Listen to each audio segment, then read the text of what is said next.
Welcome to today's Walk Through the Bible by historical category. We have 7 categories with 1 chapter each per day. This will take us through the Bible in less than 9 months. This English Standard Version of the Bible is being read by my favorite Christian voice, Max McLean. Our first category begins with the reading of the Torah, Genesis through Deuteronomy. This is God's law for Israel through Moses. Genesis 23. Sarah lived 127 years. These were the years of the life of Sarah. And Sarah died at Kiriath Arba, that is Hebron, in the land of Canaan. And Abraham went in to mourn for Sarah, and to weep for her. And Abraham rose up from before his dead, and said to the Hittites, I am a sojourner and foreigner among you. Give me property among you for a burying place, that I may bury my dead out of my sight.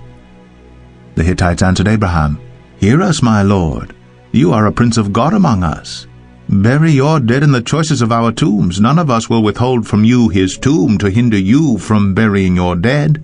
Abraham rose and bowed to the Hittites, the people of the land, and he said to them, If you are willing that I should bury my dead out of my sight, hear me, and entreat for me Ephron the son of Zohar, that he may give me the cave of Machpelah which he owns.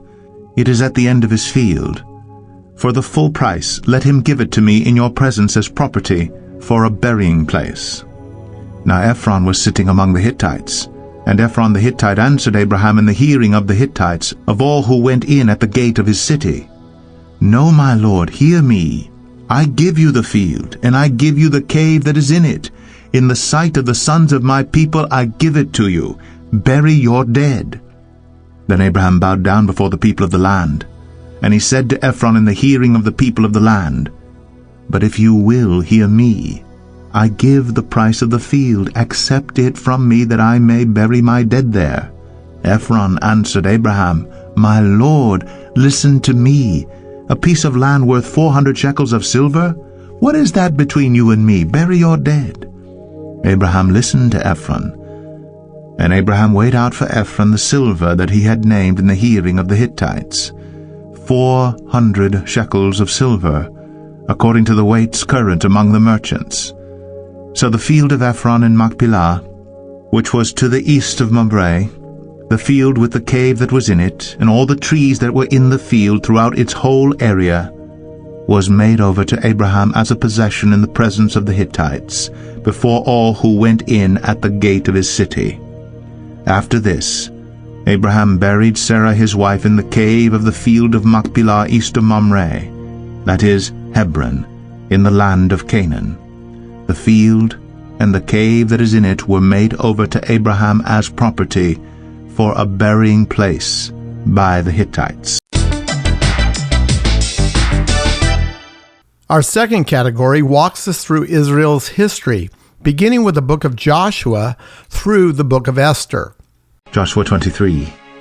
A long time afterward, when the Lord had given rest to Israel from all their surrounding enemies, and Joshua was old and well advanced in years, Joshua summoned all Israel, its elders and heads, its judges and officers, and said to them, I am now old and well advanced in years, and you have seen all that the Lord your God has done to all these nations for your sake.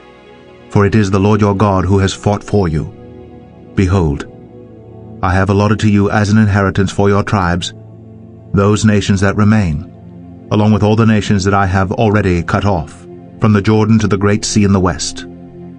The Lord your God will push them back before you, and drive them out of your sight, and you shall possess their land, just as the Lord your God promised you. Therefore, be very strong to keep and to do all that is written in the book of the law of Moses, turning aside from it neither to the right hand nor to the left, that you may not mix with these nations remaining among you, or make mention of the names of their gods, or swear by them, or serve them, or bow down to them. But you shall cling to the Lord your God, just as you have done to this day. For the Lord has driven out before you great and strong nations. And as for you, no man has been able to stand before you to this day. One man of you puts to flight 1,000, since it is the Lord your God who fights for you, just as he promised you. Be very careful, therefore, to love the Lord your God. For if you turn back and cling to the remnant of these nations remaining among you, and make marriages with them, so that you associate with them and they with you, know for certain that the Lord your God will no longer drive out these nations before you, but they shall be a snare and a trap for you, a whip on your sides and thorns in your eyes, until you perish from off this good ground that the Lord your God has given you. And now I am about to go the way of all the earth. And you know in your hearts and souls, all of you, that not one word has failed of all the good things that the Lord your God promised concerning you. All have come to pass for you, not one of them has failed. But just as all the good things that the Lord your God promised concerning you have been fulfilled for you, so the Lord will bring upon you all the evil things, until he has destroyed you from off this good land that the Lord your God has given you. If you transgress the covenant of the Lord your God, which he commanded you, and go and serve other gods and bow down to them, then the anger of the Lord will be kindled against you, and you shall perish quickly from off the good land that he has given to you. Our third category captures the sad reality of Israel's fall, beginning with the prophet Isaiah and continuing through the last book of the Old Testament, Malachi. We see how God sent Israel prophets to call her back through repentance, yet foretelling of their imminent collapse as a nation, yet giving them hope for the distant future when they would eventually be restored and they finally would realize the fulfillment of all God's promises to them in the coming millennial kingdom. Isaiah 23, the oracle concerning Tyre. Wail, O ships of Tarshish, for Tyre is laid waste without house or harbor. From the land of Cyprus it is revealed to them. Be still, O inhabitants of the coast. The merchants of Sidon who cross the sea have filled you. And on many waters your revenue was the grain of Shihor, the harvest of the Nile. You were the merchant of the nations. Be ashamed, O Sidon, for the sea has spoken, the stronghold of the sea, saying, I have neither labored nor given birth. I have neither reared young men nor brought up young women. When the report comes to Egypt, they will be in anguish over the report about Tyre. Cross over to Tarshish, wail, O inhabitants of the coast.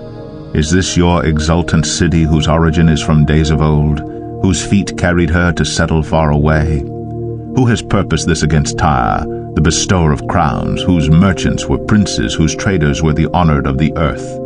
The Lord of hosts has purposed it, to defile the pompous pride of all glory, to dishonor all the honored of the earth.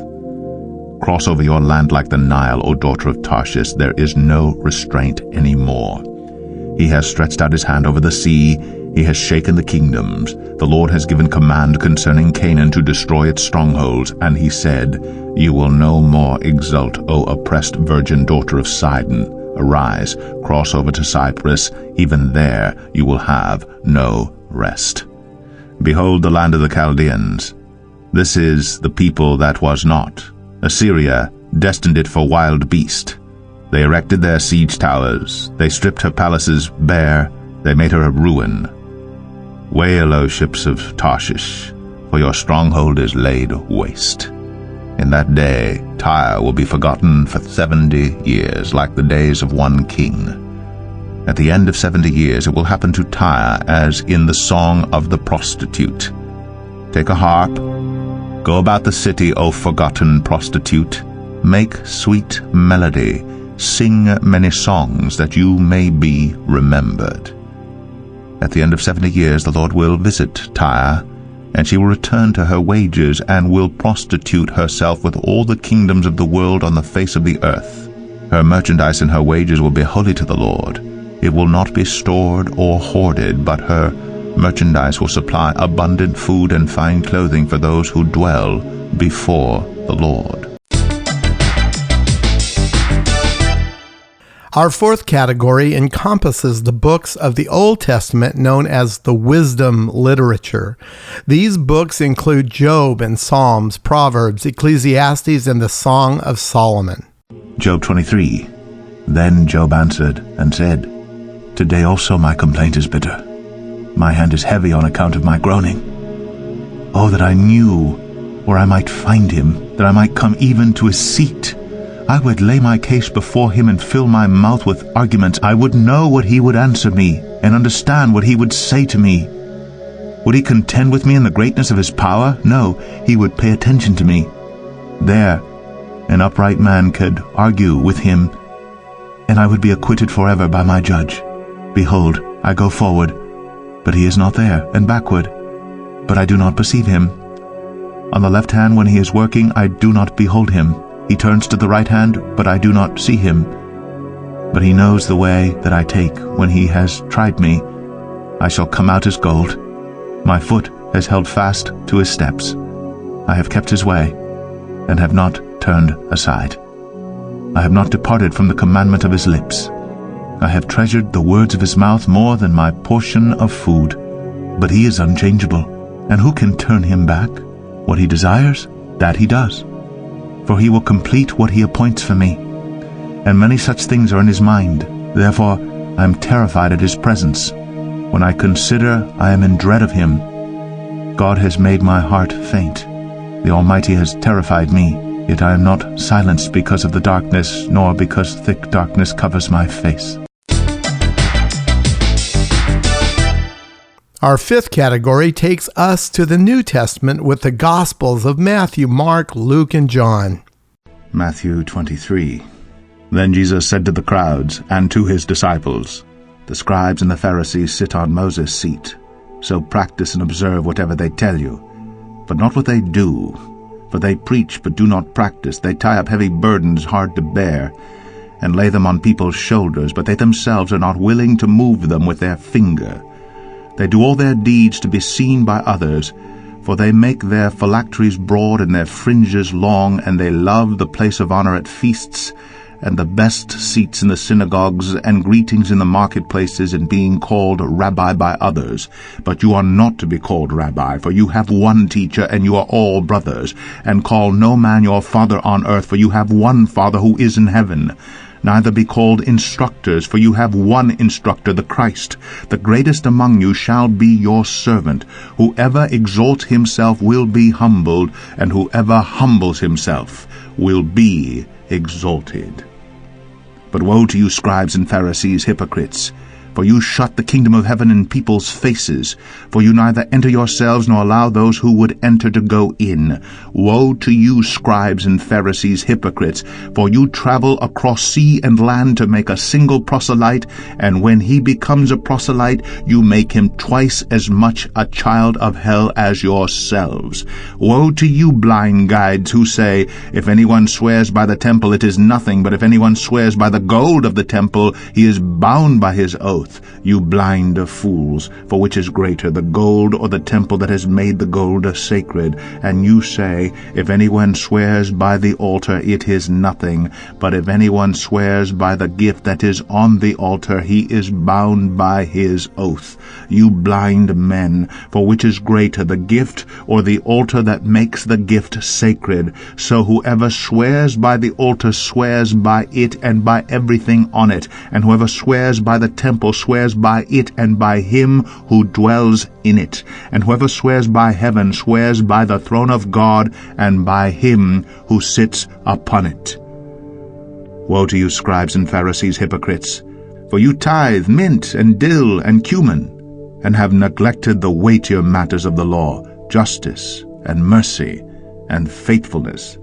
These you ought to have done without neglecting the others. You blind guides, straining out a gnat and swallowing a camel. Woe to you, scribes and Pharisees, hypocrites! For you clean the outside of the cup and the plate, but inside they are full of greed and self-indulgence. You blind Pharisee! First clean the inside of the cup and the plate, that the outside also may be clean. Woe to you, scribes and Pharisees, hypocrites, for you are like whitewashed tombs, which outwardly appear beautiful, but within are full of dead people's bones and all uncleanness. So you also outwardly appear righteous to others, but within you are full of hypocrisy and lawlessness. Woe to you, scribes and Pharisees, hypocrites, for you build the tombs of the prophets and decorate the monuments of the righteous, saying, If we had lived in the days of our fathers, we would not have taken part with them in shedding the blood of the prophets. Thus you witness against yourselves that you are sons of those who murdered the prophets. Fill up then the measure of your fathers. You serpents, you brood of vipers, how are you to escape being sentenced to hell? Therefore I send you prophets and wise men and scribes, some of whom you will kill and crucify, and some you will flog in your synagogues and persecute from town to town, so that on you may come all the righteous blood shed on earth, from the blood of innocent Abel to the blood of Zechariah the son of Berechiah, whom you murdered between the sanctuary and the altar. Truly I say to you, all these things will come upon this generation. O Jerusalem, Jerusalem, the city that kills the prophets and stones those who are sent to it. How often would I have gathered your children together, as a hen gathers her brood under her wings, and you would not. See, your house is left to you desolate. For I tell you, you will not see me again until you say, Blessed is he who comes in the name of the Lord. Our sixth category begins with the book of Acts, which is the beginning history of the church under the leadership, of course, of the Acts of the Holy Spirit and the Acts of the Apostles. After we complete the book of Acts, we make our way through all the New Testament church epistles, from Romans all the way through Revelation. Acts 23. And looking intently at the council, Paul said, Brothers, I have lived my life before God in all good conscience up to this day. And the high priest Ananias commanded those who stood by him to strike him on the mouth. Then Paul said to him, God is going to strike you, you whitewashed wall. Are you sitting to judge me according to the law, yet contrary to the law you order me to be struck? Those who stood by said, Would you revile God's high priest? And Paul said, I did not know, brothers, that he was the high priest. For it is written, You shall not speak evil of a ruler of your people. Now when Paul perceived that one part were Sadducees and the other Pharisees, he cried out in the council, Brothers, I am a Pharisee, a son of Pharisees. It is with respect to the hope and the resurrection of the dead that I am on trial.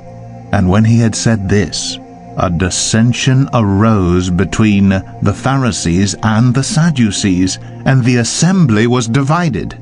For the Sadducees say that there is no resurrection, nor angel, nor spirit, but the Pharisees acknowledge them all. Then a great clamor arose, and some of the scribes of the Pharisees' party stood up and contended sharply, We find nothing wrong in this man. What if a spirit or an angel spoke to him? And when the dissension became violent, the tribune, afraid that Paul would be torn to pieces by them, commanded the soldiers to go down and take him away from among them by force, and bring him into the barracks. The following night the Lord stood by him and said, Take courage, for as you have testified to the facts about me in Jerusalem, so you must testify also in Rome. When it was day, the Jews made a plot and bound themselves by an oath neither to eat nor drink till they had killed Paul. There were more than 40 who made this conspiracy. They went to the chief priests and elders and said, We have strictly bound ourselves by an oath to taste no food till we have killed Paul. Now therefore you, along with the council, give notice to the tribune to bring him down to you, as though you were going to determine his case more exactly. And we are ready to kill him before he comes near. Now the son of Paul's sister heard of their ambush.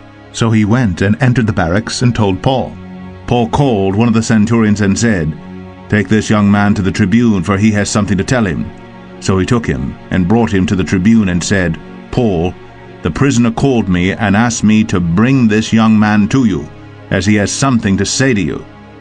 The tribune took him by the hand, and going aside, asked him privately, "What is it that you have to tell me?" And he said, "The Jews have agreed to ask you to bring Paul down to the council tomorrow, as though they were going to inquire somewhat more closely about him. But do not be persuaded by them, for more than 40 of their men are lying in ambush for him, who have bound themselves by an oath neither to eat nor drink till they have killed him. And now they are ready, waiting for your consent." So the tribune dismissed the young man, charging him, "Tell no one that you have informed me of these things." Then he called 2 of the centurions and said, "Get ready 200 soldiers with 70 horsemen and 200 spearmen to go as far as Caesarea at the 3rd hour of the night. Also provide mounts for Paul to ride and bring him safely to Felix the governor." And he wrote a letter to this effect: "Claudius Lysias, to His Excellency the Governor Felix, greetings.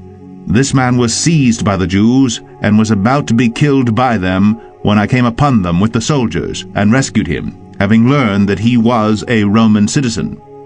And desiring to know the charge for which they were accusing him, I brought him down to their council. I found that he was being accused about questions of their law, but charged with nothing deserving death or imprisonment. And when it was disclosed to me that there would be a plot against the man, I sent him to you at once, ordering his accusers also to state before you what they have against him." So the soldiers, according to their instructions, took Paul and brought him by night to Antipatris. And on the next day they returned to the barracks, letting the horsemen go on with him. When they had come to Caesarea and delivered the letter to the governor, they presented Paul also before him. On reading the letter, he asked what province he was from. And when he learned that he was from Cilicia, he said, "I will give you a hearing when your accusers arrive." And he commanded him to be guarded in Herod's praetorium. We have a bonus category, which is a daily dose of Psalm 119. This psalm, written by King David, and the way he laid it out was to have a natural division that we call stanzas. The divisions are the letters of the Hebrew alphabet. Each stanza represents one letter each of the 22 total letters. Here are verses 1 through 8 in stanza 1. Blessed are those whose way is blameless, who walk in the law of the Lord. Blessed are those who keep his testimonies, who seek him with their whole heart, who also do no wrong, but walk in his ways. You have commanded your precepts to be kept diligently. Oh, that my ways may be steadfast in keeping your statutes. Then I shall not be put to shame. Having my eyes fixed on all your commandments, I will praise you with an upright heart when I learn your righteous rules. I will keep your statutes. Do not utterly forsake me.